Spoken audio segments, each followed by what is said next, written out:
Gittin Daf. Hey, we begin with a Mishnah near the top of the Daf, which lists a number of halachas. The last two are Mipnei Tikkun Ha'olams, and that's why this entire list is brought here. It's all from the same person. We bring it for the Tikkun Ha'olams at the end. The Gemara will analyze them all, and towards the end of the Daf, we'll get to the Mishnah, which begins the famous discussion of Kamsa by Kamsa and the incidents that surrounded the destruction of the Beis Hamikdash and the Churban of Yerushalayim. So let's begin the Mishnah. The Gemara says that Rabbi Yechon ben Gudgida testified to a number of halachas. First of all, if a woman is a deaf mute, so she's considered to not have das, she could still get divorced. She does not have to have das to be makabel a get, to accept the get. Her husband can give it to her against her will, so therefore she doesn't have to have the das. This is true even if she got married d'oraisa. That is, her father was makabel kiddushin on her behalf, which is kiddushin d'oraisa.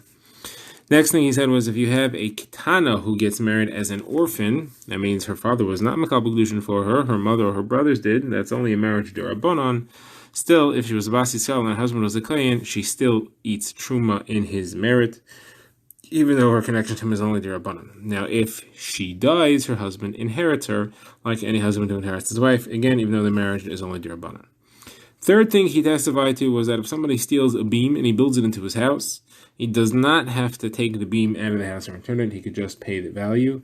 That's takanas hashovim, to give people an opportunity to do tshuva and to return it and to not make it too hard for them. Next, he says that if you have a chatas that was stolen and the public does not know about it, it is mechaber. The Gemara will explain what this all means. It does work as a korban chatas, and this is mipnei tikkun. So these last two are takanas, and that's why this list is here.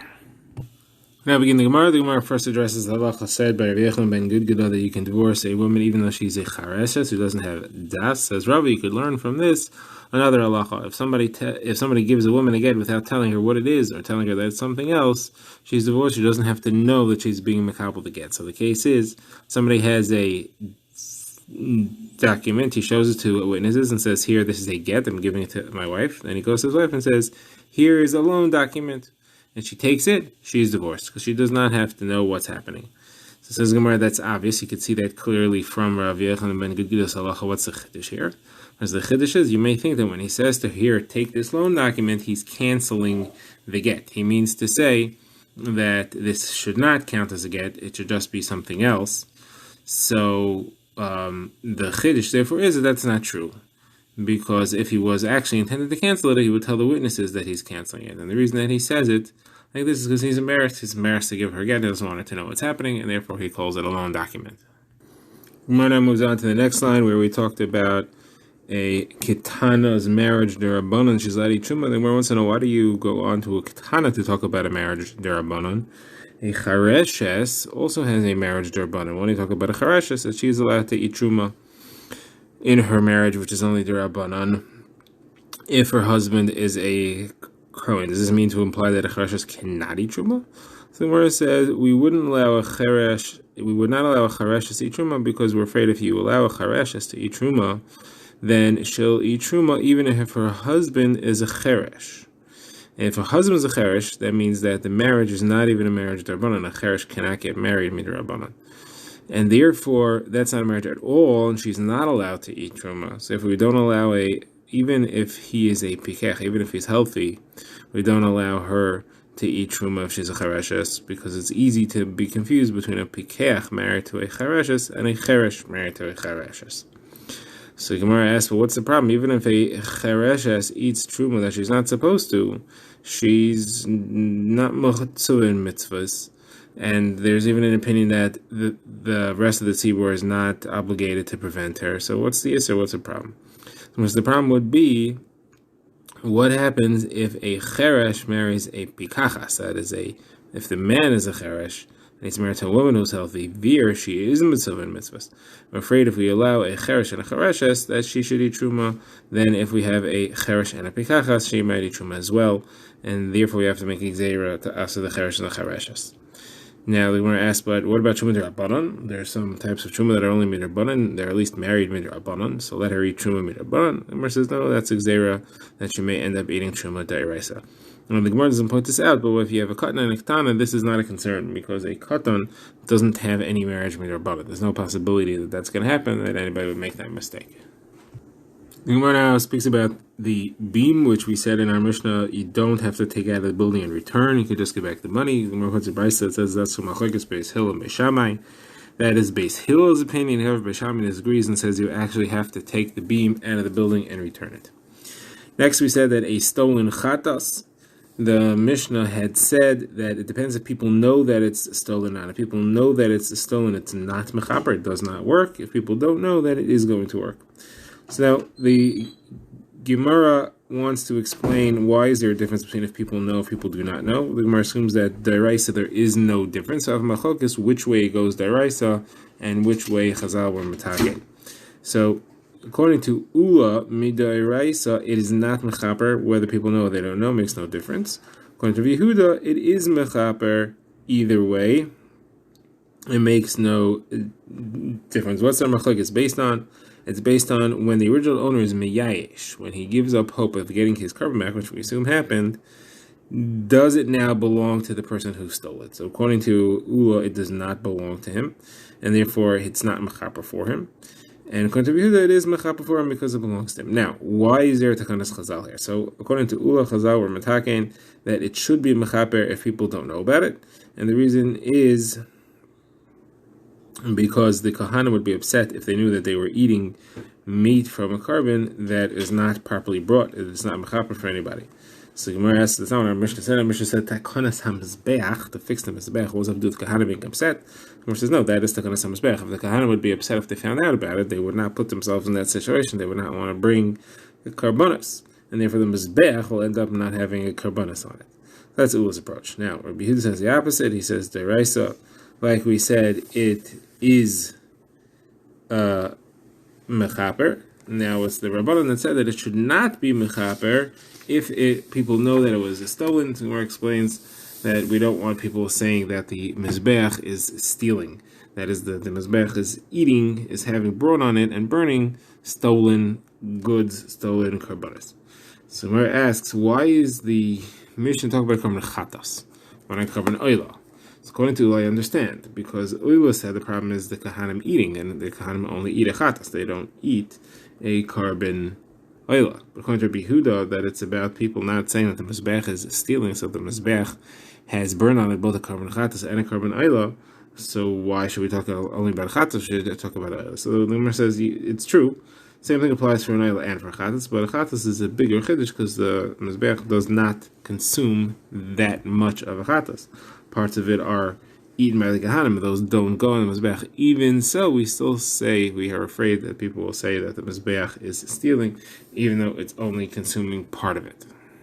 Now, the Gemara points out that the Lashon of the Mishnah is better according to Ula. It says that the takana that was made was that a stolen chatas, where people know about it, is mechaper, because of Tikkun HaMizbeach, that implies that really the Raisa should not be mechaper, but the takana is that it is mechaper if people don't know about it. According to Rabbi Yehuda, it's the opposite, is that really it should be mechaper even if people don't know about it. It's takana that it's not mechaper if people know about it, so why do we say it the other way? So the explain so Rabbi Yehuda will say, it is what it really means to say that if you don't know about it, it's mechaper, but if you do, it's not mechaper, and that is the kind of mizbeach that people shouldn't think that the mizbeach is involved in theft. Umar now says Rava has a kasha. We have a brayso that says the following thing. Normally, if you steal something, you have to pay it back with kefel. You have to pay back twice the value. If you steal and you slaughter it or sell it, you have to pay 4 or 5 times, depending if it's a sheep or a cow.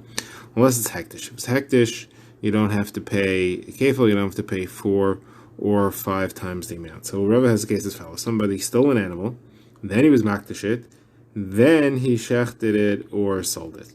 So the halach is he has to pay kefil, because at the time he stole it, it wasn't hektish yet. But he does not have to pay 4 or 5, because at the time that he shechted it or sold it, it was already hektish. Now the brayso continues, and it says if this would be shechted outside the Beis Hamikdash, he would be chayv kares for shchutei chutz, for shachting a carbon outside the Beis Hamikdash, because it was hektish, and he shachted it. So Gemara asks, hold a second, but it's a stolen animal. So if you tell me that a stolen animal is not belongs that it does not belong to him, that midairaisa yish is not kaina and doesn't go over to the person who stole it, doesn't own it, so then it's not a real carbon when he's bringing it. How could it be chayiv kares? It doesn't belong to him. So Gemara says, Rav Shizbi answered, it's kares midrabanan. So the Gemara said they laughed at him. There's no such thing as kares midrabanan. So Rava said, if a Talmud Chacham, a great person, says something, you should not laugh at him. What he said makes a lot of sense. What he means is that the Rabbanan caused the kares to be here. It's really kares deraisa, but it's caused by the Rabbanan. How does that work? The Rabbanan have a right to transfer or determine who owns property through hefker b'zn hefker. And they made the person who stole it own it, even though deraisa he doesn't, so that he can be chayiv for shchutei chutz kares. In order to make sure that he's not going to do it, they applied that einish to him. Someone asks, when does he take possession? From the time that he stole it, right away they put it in his rishus, in order that if he was makdish it, that this should happen, or only from the time he's makdish it and it becomes relevant, shchutei chutz, then it becomes his. So what's an nafkamina? An nafkamina is if the animal gives birth, or if he shears off the wool between the time he stole it and the time he's makdish it, who owns it? If Chazal put it in his rishus already, so then he owns it. Otherwise, it goes back to the owner. So when it says the Pasha says is from the time of the hektish, so that he does not gain from the avera that he did. And now we get the next Mishnah, which continues on with the discussion of stolen goods, and then it gets into where somebody was forced to sell something and you buy it. Does that count as yours? You have to give it back, or what's the halacha? So the Gemara discusses something called sikrikin. Sikrikin were people who would threaten to kill someone unless they gave him their property, and then he could buy the property back if he wants, and they would take the money. So the Mishnah says in Yehuda there used to not be any Sikrikin, but from the time of the war of the destruction of the Beis Hamikdash, the war of Titus, the Roman, there were Sikrikin. And the way it worked is as followed: if the Sikrikin took property away from someone, that he bribed them to leave him alone, and somebody else went to buy them. So if he first bought from the Sikrikin and then he went to the original owner and they say, okay, now I'm going to buy the rights to you, because the Sikrikin didn't really own it, the Sikrikin were thieves. So he went to the original owner and said, now I'm going to buy from you. That doesn't count. That sale is void, because he didn't really want to sell it. He only sold it because he was afraid. That's why I sold it to you. If, however, he first bought it from the Balabayas, the original owner, and then he went and bought it from the Sikrikin, that sale counts because he was happy to sell it to you. Now, similar case is where somebody buys property from a man that he had promised to his wife in her ksuba, and then he goes and buys it from the woman, because she's the one who is really promised and has the rights over it. So if he buys from the husband first and then goes to the woman and buys her rights, the sale is void, because she could claim, I only agreed because my husband sold it and I saw this is what he wanted and I wanted him to be happy. However, the other way, if he buys it first from the woman and then from the man, there is no such taina, and therefore the sale counts. Now, the Mishnah continues and says, this is the way things used to be, when you would just buy it from the Sikrikin, buy it from the original owner. Later, things changed. This is what we call Mishnah Chroina. The Bezdin later made the following rules. It said that someone would buy from the Sikrikin, or someone would have given money to the original owner, but it was assumed to be about 75% of the actual property value. So if you buy from the Sikrikin, you have to give another 25% of the property value to the original owner so that he gets payment for his full land. Now, this is only if the original owner doesn't have the ability to buy his property back. If he could buy it himself, you don't have a right to buy it away from him. It's really his property that was taken from him. Give him the right to purchase it first. Now, Rebbe set up a Vezdin and a Paskin that if the Sikrikin were holding onto the land for 12 months, then anybody who buys it first has the rights to buy it. You don't have to see if the original owner wants to buy it. However, you do have to give him 25%, like we said before. The Gemara now begins. The Gemara asks, I don't understand. You're telling me that during the wartime there was no Sikrikin, and after the war there was Sekrikin. How does it make sense Sekrikin should be around during the war?